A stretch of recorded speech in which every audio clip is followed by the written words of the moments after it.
I suspect he wasn't the main player. My guess is he was the lookout waiting outside for them to emerge. Because with a reinforced gate like that on your front door, you have no chance of entry. You are never getting past that kind of security. For 44 days, one question has tormented investigators and the public about Nancy Guthrie's disappearance. How on earth did the masked figure on her porch get into the house? The doorbell camera caught him there on February 1st, 2026. His head was down, he wore gloves, a backpack, and a gun on his hip.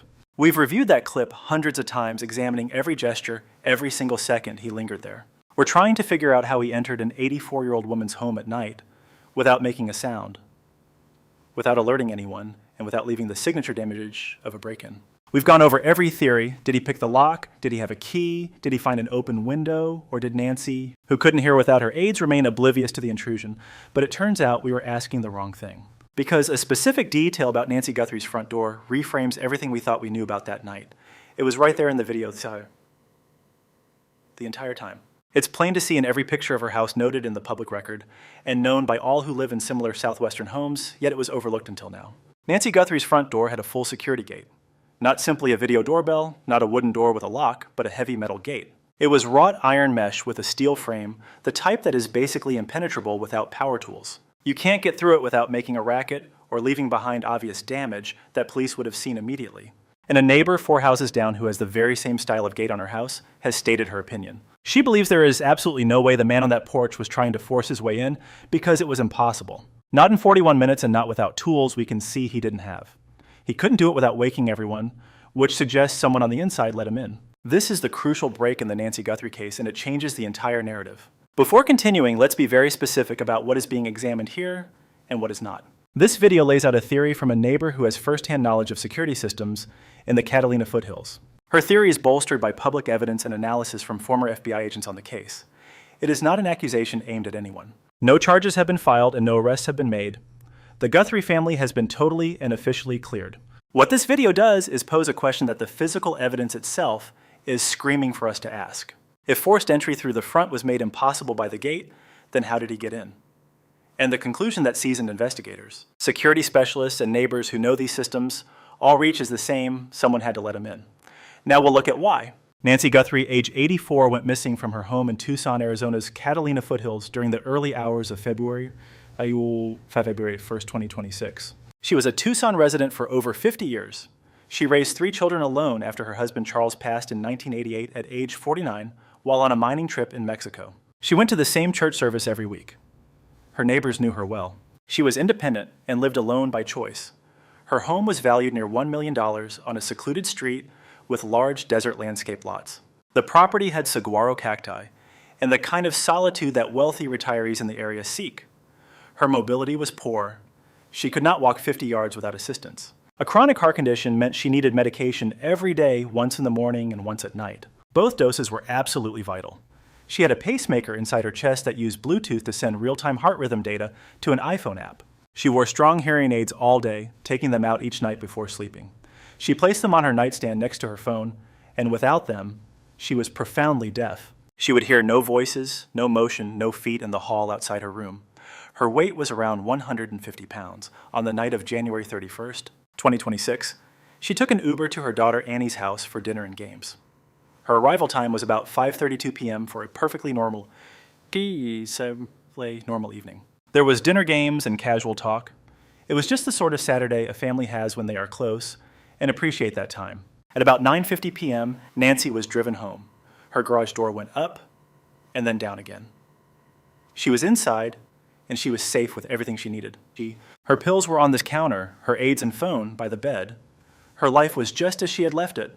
For the following 14 hours, no one checked in on her. No one called, no one sent a text, and no one drove over to see if the 84-year-old woman with a heart condition took her medicine, and was resting safely. She wasn't reported missing because someone got a worried feeling. She wasn't reported missing due to a sudden sense that something was wrong. She was reported missing after a church friend phoned her daughter Annie at 11:56 a.m. on February 1st. Nancy hadn't shown up for the online Sunday service she never missed. Annie drove straight to her mother's home. She looked through all the rooms. She then searched the grounds. She found Nancy's phone, hearing aids, and medicine. Her keys, wallet, and the car in the garage were all there. Every single thing that Nancy Guthrie owned was inside that house. Everything was there, except for Nancy. At 12:03 p.m., the family dialed 911. By that time, Nancy Guthrie's fate had been sealed for almost 10 hours. The timeline you are about to hear has been verified by Sheriff Chris Nanos at press events by the FBI, in public statements, and by sources speaking on the record to news organizations. At 1:47 in the morning on February 1, 2026, the only electronic witness at Nancy Guthrie's home was deliberately blinded, a fact Sheriff Nanos confirmed at his press conference on February 5th. He noted that investigators were withholding how the camera was disabled, but specified it wasn't a malfunction or dead battery, leaving the implication perfectly clear. Someone physically tampered with that camera to take it offline before they ever set foot on the property, and by 2:12 a.m., software logged motion on the grounds, though no footage was recorded since the camera was already dead. Then came 2:28 a.m., when Nancy's pacemaker lost its connection to the iPhone on her nightstand, and that phone hadn't been touched at all. It sat in the exact spot she placed it nightly next to her hearing aids on the nightstand, right there in her bedroom. Andrew McCabe, former FBI deputy director and CNN senior law enforcement analyst, publicly discussed this point in an interview with Brian Anton. He stated that when a pacemaker's Bluetooth link to a monitor fails, the most probable reason is simple physical distance. The technology has a very limited range, so if the person wearing it moves beyond that bubble, the connection will be severed. Nancy was being moved, she was being taken somewhere, and she was long gone from her home by the time that signal finally died. Then at 2:36 a.m., a neighbor's Ring camera belonging to Elias and Danielle Strategoulis, about 2.5 miles from Nancy's house, recorded a vehicle passing through their area. NBC News correspondent Liz Kreutz later drove the exact path from Nancy's house to the Strategoulis' home, and the trip took 6 minutes. The pacemaker signal dropped at 2:28 a.m., followed by a 6-minute drive, and the vehicle showed up on camera at 2:36 a.m., which leaves a 2-minute window. It's the type of short pause someone might take to scan their mirrors and readjust their hands on the steering wheel. Just taking a moment before turning onto quiet back roads near 2:30 in the morning with 150 pounds of evidence wrapped up in the back. That particular camera was located just outside the official perimeter established for the search. The Pima County Sheriff's Department had defined their canvassing area as 2 miles from Nancy's home, but the Strategoulis lived 2.5 miles away. The authorities never even contacted them, so they came forward with the footage themselves after seeing news reports and noticing the matching timestamp. When detectives finally showed up at Nancy's house at 12:03 p.m., 11 hours after her camera went dark, they saw blood on the front porch, the door, and the driveway. The Pima County Sheriff's Department affirmed that DNA analysis of the blood came back as a positive match for Nancy Guthrie. Maureen O'Connell, a former FBI special agent who has dedicated her career to analyzing crime scenes, weighed in. After reviewing photos of the blood patterns, she publicly detailed what she observed, explaining the drops fell straight down from an unmoving source. There were no gaps where feet had stepped through the blood, no smears from movement, and absolutely no evidence of drag marks. Her analysis given on camera to Brian Anton was crystal clear. Nancy was bundled in something, maybe a sheet or blanket, and then carried out through her own front door. She did not leave her home for the last time by walking out under her own power. The FBI collaborated with Google engineers for 10 days to pull footage from what Director Kash Patel called residual data within the Nest camera's back-end systems, since the device had no cloud plan. Ordinarily, any video not sent to the cloud is just saved locally, so if the camera is destroyed or disabled, that recording is simply gone. However, Google's team successfully recovered those residual data fragments, which were bits of video sent to the servers in brief connection bursts before the camera was fully shut down. This recovery took 10 days of intensive technical effort and gave them the images that have now been broadcast on every major American news channel. They showed a masked person on Nancy Guthrie's porch who moved with a confidence that body language experts publicly called ownership behavior. There wasn't any hesitation, no nervous scanning of the surroundings, just a head-down walk straight toward the camera, like someone who knew its exact position. The figure is seen tapping the lens twice, as if to check if it's live, before hiding it with leaves pulled from a nearby potted plant.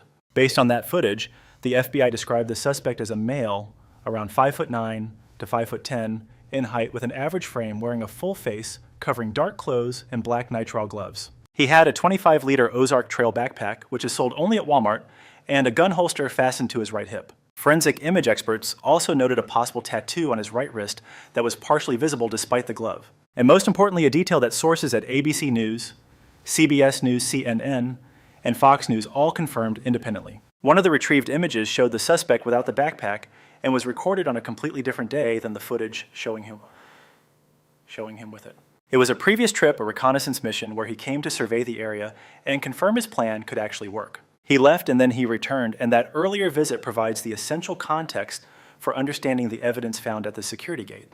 If you examine any of the numerous online photos of Nancy Guthrie's front entrance, taken by news crews, which are in every story about this case, you'll spot it immediately. A security gate is mounted right in front of the main wooden door, and this is no decorative ironwork or artistic feature. It is a real security barrier made from wrought iron or steel mesh with a weather-resistant powder coat installed in a steel frame that's bolted right into the door jamb. Gates like these are extremely common all over the Southwest, but especially in Arizona and Southern California. In those areas, homes built during the 1970s and 1980s were often designed with these as a key security measure because the design is both simple and effective. The gate itself opens outwards, swinging on a set of heavy-duty hinges. Once shut, a deadbolt slams into a strike plate fixed right in the doorframe. If you open the main wooden door, this gate lets a breeze pass through its mesh, but it stops bugs, critters, and intruders cold. Homeowners can enjoy fresh air without ever sacrificing their safety. You can see and talk to whoever's outside right through the screen, all without unlocking a thing. The entire point of these gates is to make a break-in so hard it demands special tools, creates a racket, and leaves behind undeniable proof. Laura, the neighbor interviewed by NBC's Brian Anton on March 16th, has called the Catalina foothills her home for over a decade. Her own home is protected by the very same kind of security gate, and upon seeing the video of the masked figure at NY's entrance, she instantly grasped a crucial detail that most viewers across the nation would completely miss. That individual was not trying to force his way inside. She stated this with the calm authority of someone who knows these setups intimately. You don't just break through those gates, you are never going to defeat that security gate. She elaborated, I actually consulted a security expert about 2 or 3 weeks ago, and he confirmed it. There's no breaking through those gates. Laura wasn't just guessing. She was stating a physical fact understood by anyone who owns one. To breach one would require bolt cutters for the mesh, a pry bar able to warp the frame, or the time, and force to tear the bolt straight from the jamb. Every single one of those methods would be incredibly loud, and each would leave behind glaringly obvious damage. All of them take time, not 41 minutes inside, but precious minutes just to defeat the gate while completely exposed on a porch with a camera possibly rolling. The figure in the video holds no tools, he has no bolt cutters, and he has no pry bar. We can see his hands in some shots gloved and empty, aside from the plant matter he uses to obscure the camera's view. His attire doesn't suggest he was equipped to battle a steel barrier in the dead of night. When police arrived 11 hours later, they saw no damaged gate, no warped frame, no severed mesh, and no sign of forced entry, so Laura believes he never came through that door. She's convinced he was just standing there waiting for an accomplice inside the home to let him in. This was the exact theory Laura presented so meticulously during her interview with Brian Anton. It is a theory that warrants serious consideration, as it isn't just a random guess from a distant observer. This is an analysis from a resident of that very neighborhood, someone who is familiar with the security measures people there rely on. She has also spent the last 44 days consumed with how Nancy Guthrie's tragedy was even possible at all. Laura said, I don't believe he was the primary actor. I think he was the lookout, waiting for them to exit. Her reasoning was simple. With a security gate like that on your front door, nobody is forcing their way inside. So my guess is he was trying to peer inside to check on the situation. Now rewatch the video with that in mind. The suspect is at the door, but he isn't trying to force it open or even pulling on the handle. He doesn't jiggle the lock, he just stands there with his head lowered as if in anticipation, and then Laura pointed out one more thing. New York's front door is flanked by glass side lights, and if the main wooden door was ajar for ventilation on a warm night, you could see right into the home through both the gate's mesh and the side windows. But if the house was dark or the main door shut, visibility would be nearly zero. Laura thinks the suspect was trying to peer in, attempting to see if his partner was ready, checking if their plan was still a go. She took it a step further. I believe an accomplice was already inside preparing to bring Nancy out, and he was at the door waiting for his partner to open it. Waiting for that person to open the door so he could help escort Nancy out. So let's really unpack what that scenario means. An intruder gets into NY's home sometime before 1:47 a.m., and this could have been achieved through several different methods. They might have gotten in earlier in the evening when Nancy was still up posing as a familiar or trustworthy individual. Perhaps a delivery driver, a repairman, a neighbor, or anyone with a legitimate reason for knocking. Nancy, known for being warm and trusting after decades living safely in the area, would likely have let in anyone who appeared harmless. Another option is that they had keys, maybe a contractor, a regular service worker, or someone Nancy trusted with a key for convenience. That person could have simply unlocked the door and walked in whenever they wanted to. Or they might have slipped through an unlocked door or window using insider knowledge of her habits to find a weak spot. Regardless of how they entered, they were already inside the house when Nancy turned in for the night. That would have been around 10 or 10:30 p.m. given her 9:50 p.m. arrival home. Then they waited. They could have stayed for hours, confirming she was deeply asleep, and the neighborhood was silent, minimizing any chance of detection. Then at 1:47 a.m., the doorbell camera was disabled, but it wasn't smashed or torn from its mount. Their attempt to shut down the camera was supposed to stop it from recording anything at all. a plan that Google's data recovery thwarted, even though it did take the camera offline for a short time. Then sometime between 1:47 and 2:28 in the morning, a second person appeared at the door and the accomplice inside was expecting him. Their timing was meticulously planned. First, the security gate was opened, then the wooden door swung wide. The person from outside then came into the house, and this part is absolutely critical. Together, they brought Nancy from somewhere inside directly to the front entrance. They had wrapped her in some kind of material likely to contain any blood from the injuries she'd received.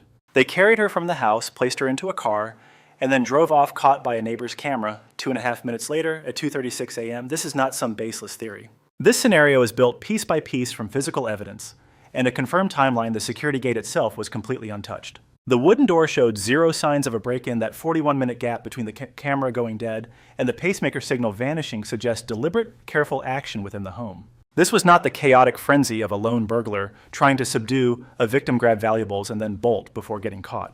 And the blood spatter with drops falling straight down and showing no signs of smearing or dragging. That points directly to a person being carried by two people who were moving cautiously to avoid leaving any more clues. Laura also highlighted the sheer physical challenge of moving an elderly person who was either resisting or unable to help at all. She had cared for her own mother, who weighed 120 pounds, 30 pounds lighter than Nancy.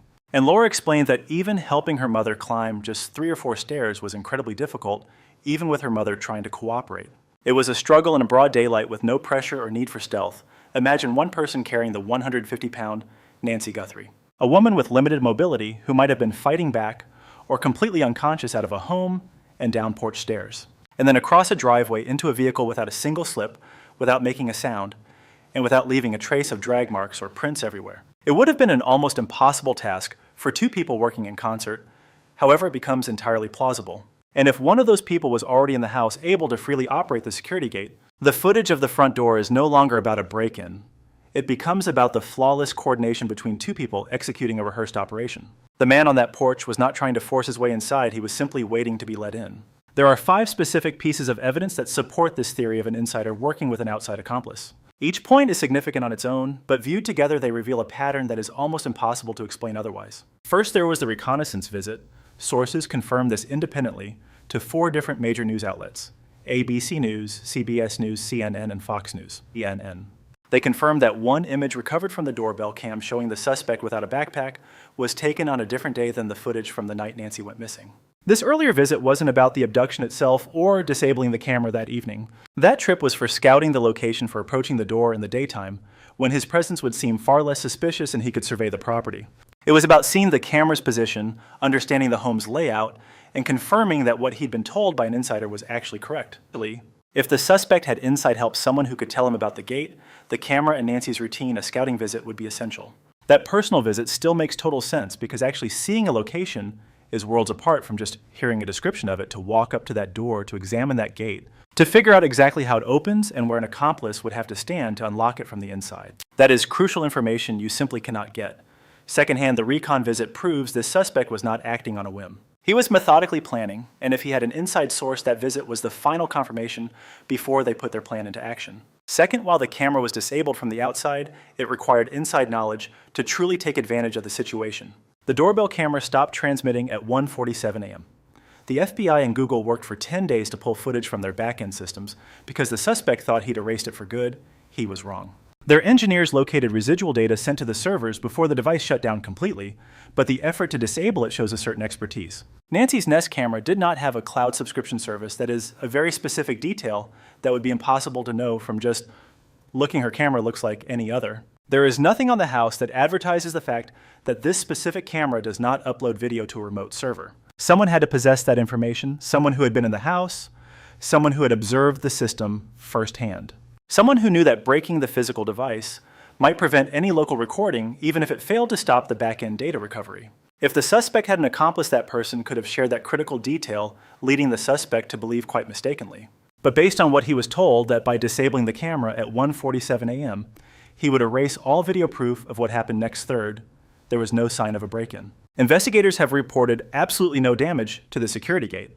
They have also found no damage to the main wooden door. They have not found broken windows, pry marks on the frames, or any of the usual telltale signs that a forced entry leaves behind. A forced entry always leaves a calling card marks, and damage like a gate frame bent from a crowbar's leverage. You'd see clipped mesh from bolt cutters, splintered wood from a kicked-in door, or shards of glass from a smashed window. The complete lack of such evidence suggests the intruder gained access in one of only 3 ways. They either used a key or had an accomplice on the inside who simply opened the door for them. Or they slipped through an unlocked entry Nancy left open, raising the question, where did a key come from? Nancy never gave keys to strangers, but she might have entrusted them to service providers or neighbors she knew well. People with a legitimate reason to enter her home could have had one. An inside job, however, implies a confederate was present. A conveniently unlocked door or window implies the culprit had intimate knowledge of Nancy's daily patterns. They would know which doors she always locked, which she occasionally forgot, and the exact time she went to bed. All 3 of these possibilities point directly towards someone who had been in that house before. Fourth, consider the 41-minute window from 1:47 a.m., when the camera died, to 2:28 a.m., when the pacemaker went offline. Imagine what a single person has to accomplish in that time, starting with gaining access. They have to navigate an unknown house in total darkness without a sound, and then find Nancy's bedroom. Then they must subdue an 84-year-old woman who might scream or resist, and maybe search for valuables if robbery was a motive.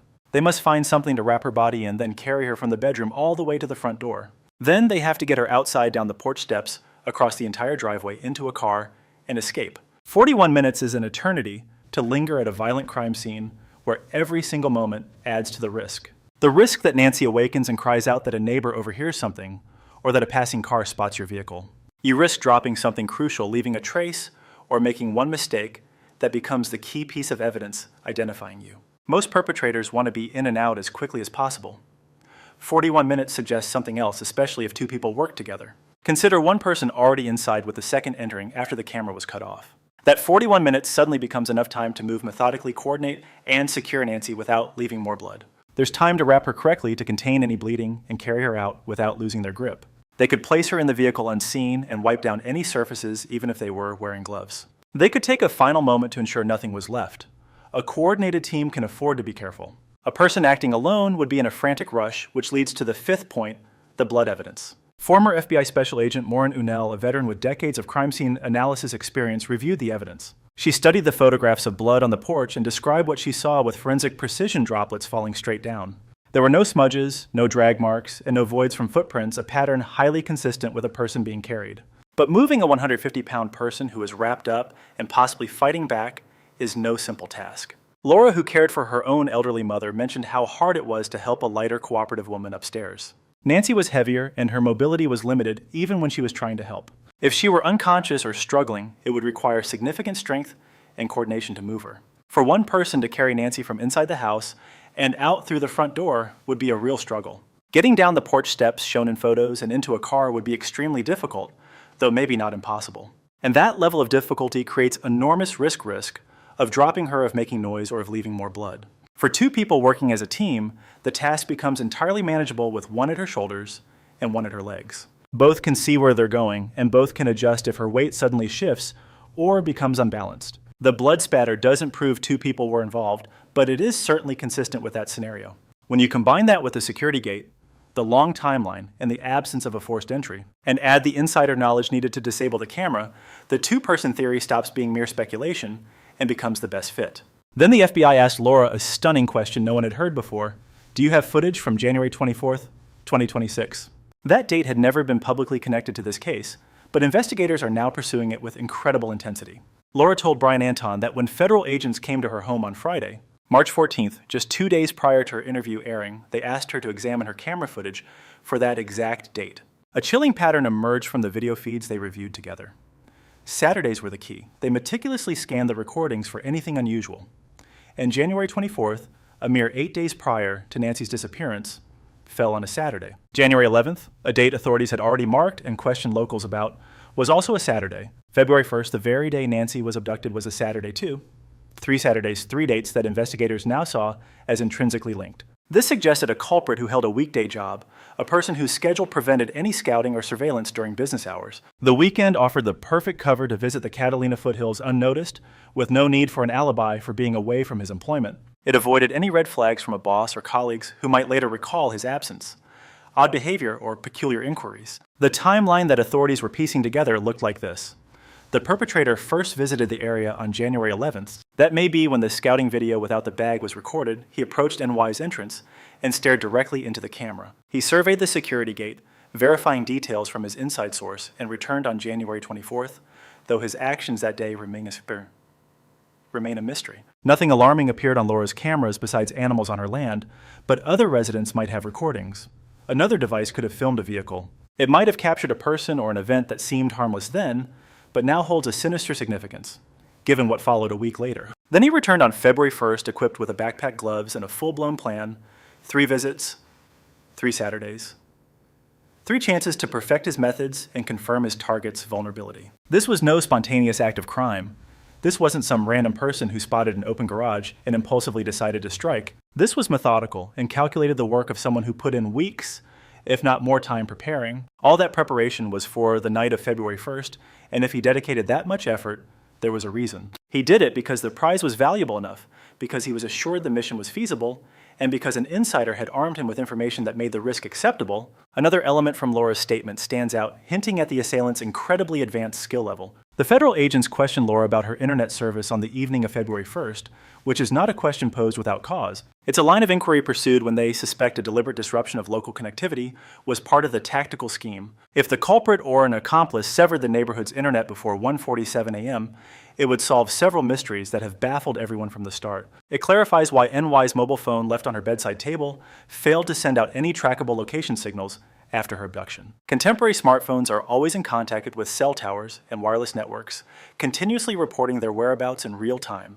If her device was on her home Wi-Fi network and that connection was simultaneously lost, certain things would happen. With cellular service blocked, the phone would register its final location at her house and then fall off the grid.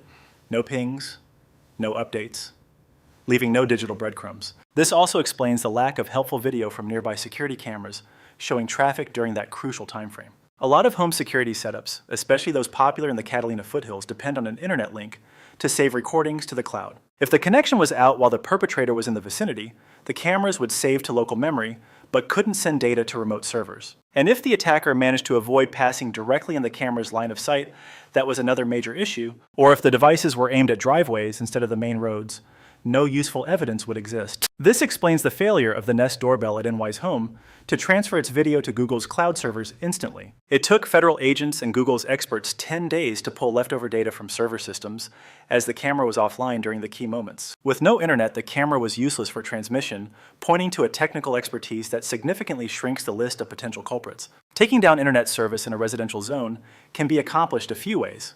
The most straightforward being to physically cut the cables that serve the homes. These cables can be found inside utility cabinets, at junction points, or in other accessible above-ground locations. A person with simple telecom knowledge could easily find the correct junction box and gain access. Then using basic tools, they could sever the lines, causing an immediate and total outage. Every residence on that specific node would lose service instantly, and few would report such an issue in the dead of night. Consequently, repairs likely wouldn't happen before the following business day. The alternative technique is signal jamming. While illegal in the United States, portable jammers for Wi-Fi and cell signals are purchasable online from international sellers. A device potent enough to knock out service across an area as large as that neighborhood could easily be carried in a backpack. The individual in this doorbell video is seen with a backpack. What if it held a jammer instead of tools or loot? That would clarify why he had it at the door and kept it with him the entire time, as both methods demand planning and technical know-how. Both require recognizing that digital connectivity is a weakness to be exploited, something most offenders never even consider. The average criminal lacks the telecom knowledge for such an act. They typically operate in the physical realm. They focus on forcing locks or breaking glass, never thinking about the digital footprints they leave in their wake. The perpetrator or their advisor was a ghost in the machine who understood technology well. This skill implies professional schooling, a background in IT or telecom, or guidance from a person with those credentials. Laura confirms she never noticed an internet failure that night. She was sound asleep, so she wouldn't have known unless she woke and discovered her Wi-Fi wasn't working. Even then, she probably would have dismissed it as a minor issue before going back to bed. However, she also revealed she switched internet companies 2 weeks after Nancy vanished. She can no longer access the service records from early February that could confirm a disruption. Other residents might still possess that information. And if the FBI is inquiring about this, they could already have proof from different sources, like the internet company itself. This could be from neighbors retaining logs or devices that documented connectivity failures when service was cut in the vicinity during that crucial time. If the internet was deliberately disconnected, it's another clue pointing to a calculated joint mission between an insider and a technical specialist. Should the theory of an internal contact working with an external partner prove true, it completely alters the investigation's focus, meaning authorities aren't just searching for the masked figure on the porch. They're pursuing two individuals, one with access to Nancy's residence and another who performed the abduction. A third person might even be involved if the inside contact and the tech expert who knew how to sever internet service are not the same individual. The types of people with access to Nancy's house are specific and can be identified. Relatives have been formally ruled out of the investigation. Sheriff Chris Nano declared publicly on February 16th that the Guthrie family was clear. This includes every sibling and spouse who are no longer considered potential suspects in the case. He described any suggestions of family culpability as both cruel and incorrect, and that determination is final and undisputed. It is not at all ambiguous, but other access categories are almost certainly being scrutinized by investigators. This includes service workers who were on the property in the last months or years, and the people who cleaned the home. Also individuals who tended the yard, the pool, or the grounds, plus contractors who handled repair system installations or renovations. Delivery personnel on regular routes who might have spoken with Nancy often enough to understand her daily life are also persons of interest. Uber or Lyft drivers who transported her and perhaps glimpsed inside the house as she opened her door are possibilities. Care providers could be included if Nancy required any home health assistance, which seems likely given her restricted mobility. Neighbors who had visited socially or who possessed keys for emergency situations would also be on the list. Every one of these groups can be thoroughly probed, service histories can be subpoenaed, and employment histories can be checked. Background screenings can be initiated, and cell data can be examined to determine whose phones were present on January 11th and January 24th. And on February 1st as well, former FBI agent Jennifer Coffender, one of the most prominent experts analyzing this case, stated this. She has consistently said her leading theory involves individuals with a minor link to the household leaking insider details to criminals. She has been very clear about her meaning, explaining it in her own words during talks with Newsweek and the Daily Mail. She stated it suggests family, but she recognized the family has already been cleared from suspicion.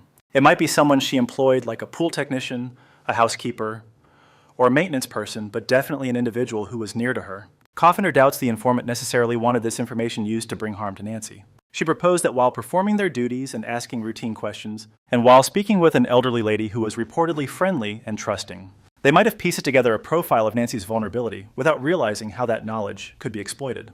They might have casually told someone else, like a friend or relative, about working at a Catalina Foothills home where an old woman lived by herself. That she had trouble moving, that she was affluent, her daughter was a celebrity, the house was worth $1 million, and she retired for the night early. That she took out her hearing aids before bed and was practically deaf once they were removed. Those tidbits, shared innocently in conversation, could have reached a person who sensed an opportunity and started asking more questions and making plans. And if the security gate hypothesis holds up, if getting inside demanded keys or someone letting them in, then the insider was much more than an accidental source. That person had to be willing to physically act to be inside the residence that evening to unlock that gate and to assist in taking Nancy. This dramatically reduces the number of potential suspects. It rules out anyone who might have spoken carelessly, but would never engage in violence, pointing to someone with a deeper motive than just sharing intel, a financial one, or perhaps a personal vendetta, or even coercion from their external accomplice. A catalyst that compelled them to switch from informant to accomplice. Detectives are searching for this person, and the clues, the security gate, the absence of forced entry, a coordinated timeline, intimate knowledge of the cameras, and a possible internet outage all point one way. On March 13th, 3 days before Laura's story aired, Sheriff Chris Nanos gave an interview that deeply unsettled the community. The reporter questioned, could this person strike again? And Nanos' chilling reply was absolutely whoa, something he had never stated before. His prior briefings stressed the family's innocence, active leads, and the hope Nancy was still alive. He had never before confronted the possibility of another victim, but now he was doing just that. His response was definitive, absolutely, yet he followed it with something that seemed to muddy the waters. He claimed, we believe it was targeted, but we're not really sure, a truly perplexing statement. It was a declaration so vague it created far more questions than it could possibly answer. Laura, who heard the quote, after 44 days of worrying about her neighbor just 4 houses away. She posed the question, everyone is now asking, what does targeted mean on what basis? Was it because of her wealth, her famous daughter, her solitude, or her age and vulnerability? Was it because an insider saw a chance, or something deeply personal that remains a secret? If the motive was based on traits shared by others in the Catalina Foothills area, affluent solitude, advanced age, or a large home with poor visibility from the road, then absolutely the culprit could strike again, and anyone matching that profile is at risk. But if the target was Nancy specifically based on intimate knowledge, the risk to others diminishes. The sheriff's comment suggests a targeted crime, but the specific criteria remain a mystery to them. They can't tell if it was opportunistic or a strike based on intimate knowledge of Nancy. That ambiguity has neighbors across the Catalina foothills reassessing their security with new cameras and locks. They're now carefully vetting service workers at their doors, even demanding to see proper identification. And they are confirming company credentials before allowing entry. Laura has also improved her security. She wisely refused to give details as publicizing such measures defeats their entire purpose. But she did admit Nancy's case transformed how she views and controls access to her home. Other residents have followed her lead by installing more cameras or changing out their locks. Some have joined official watch groups or created informal networks to keep an eye on each other. The sheriff's warning has sparked a new level of fear, its justification known only to investigators. Nancy Guthrie remains missing after 44 days with FBI and Pima County Sheriff's Department deploying vast resources. This includes over 400 personnel involved at various points and roughly 100 FBI. Agents assigned directly to the case, plus specialists from the FBI's Cellular Analysis Survey team, as well as investigative genetic genealogy experts and digital forensic specialists using powerful new tools. This is the very same tech that caught the Golden State Killer after 40 years of cold cases. The method that linked Brian Koberger to the Idaho murders is now being used on DNA from the property no prior criminal record is needed.